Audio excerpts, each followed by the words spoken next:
We're going up the highest cable car in all of Europe. We're going to go up to the Kleine Matterhorn. You can't take a cable car to the top of the Matterhorn, at least not yet.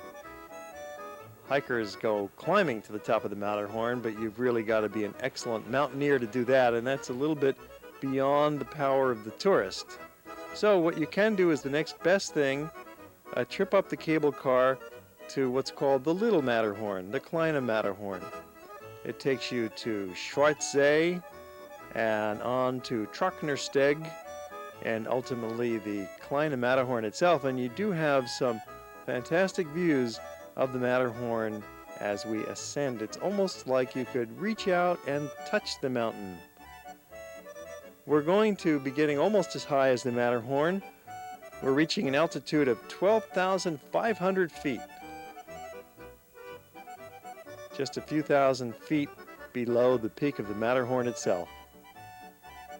We're going to reach the highest cable station in all of Europe, and from there we're going to have this fabulous view of the mountain, and we're going to walk through some tunnels to the snowfields where you can actually do some summer skiing.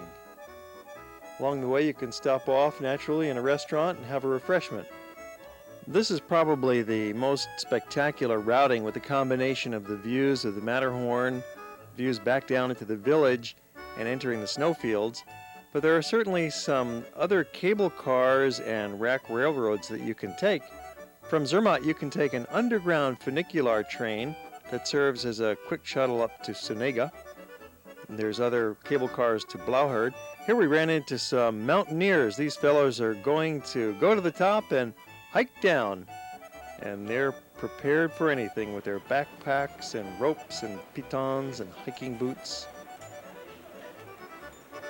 These guys are ready for a full day's excursion up in the mountains. You notice the skiers coming on board. We're entering ski country. There's the snowfields. It's amazing. We're in the middle of the summertime, and we're going up into the snowfields to the largest summer ski area in all of Europe. Approaching the end of the line now. We've changed cable cars several times to reach this point, but we're getting to the summit of the Kleine Matterhorn at 12,743 feet. Remarkable. So we go through the tunnel and we come out the other side into the snowfields.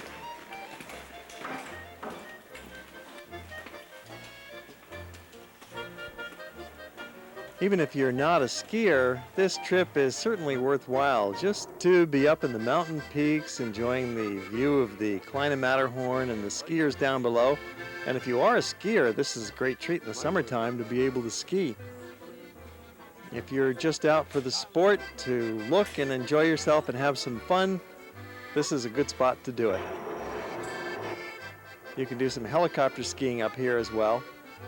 There's a group of German hikers celebrating their ascent to the top with some wine, some German white wine.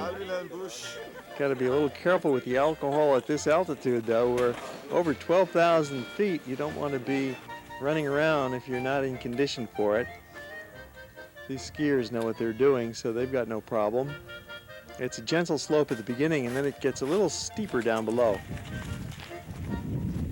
And snowboarding is caught on here as a popular sport as well.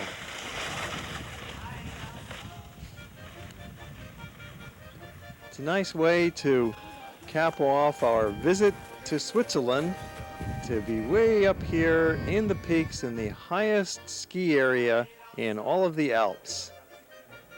Really worthwhile visit, even if it took most of the day to get up here and to turn around and get back down again. Saying aloha to the Kleine Matterhorn. Heading back down is just as scenic as going up, so by no means is this anticlimactic. We have another view across the peak of the Alps. Glaciers streaming in from all sides. Changing cable cars again, getting on different kinds of cars, little cars, big cars. And at this point, about 3/4 of the way down, you have a choice. You can leave the cable cars and walk down. And that's what we chose to do, just like we did back over in Mürren, coming down from the Schilthorn. Zermatt has the greatest number and the finest collections of walks of any place in the Alps. You could stay there for 2 weeks and take a different walk every day. So if you really love to hike, this would be a good base of operations for you. Always towering above it is the Matterhorn. It's not the tallest mountain, and it's not the most difficult to climb for an experienced climber, but it's the signature of the city. Walking down, we pass through several tiny hamlets on the outskirts of Zermatt.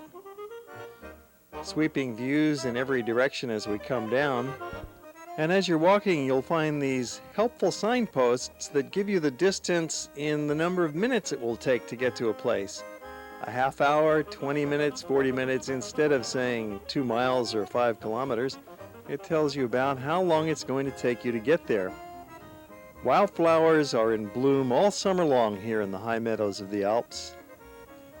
Where else but in Switzerland could you take a morning tram ride up to the high Alpine meadows and wander past tumbling glaciers below jagged horn-like peaks, stop to pick some flowers, have some Apfelkuchen and friendly chatter in an Alpine hut, and then make your way back down to the village for some civilized shopping and dinner in a nice restaurant. What a country. In the town, the main street might get crowded with tourists at certain peak times of the season and peak times of the afternoon, but you can always get away from the crowd and have nature all to yourself. It's just minutes away. You just walk to the end of the street in Zermatt and keep on going, and this is what you'll find. Or you can take the cable car up and walk down. It's a lot easier that way. For some reason, many Swiss like to walk up mountains and then they ride the cable car down. But we always find it's easier to ride up the cable car as we did today and then just walk down the hill. Let gravity help you out. And pretty soon you've gotten back to the paved path that will lead you into the heart of Zermatt town itself.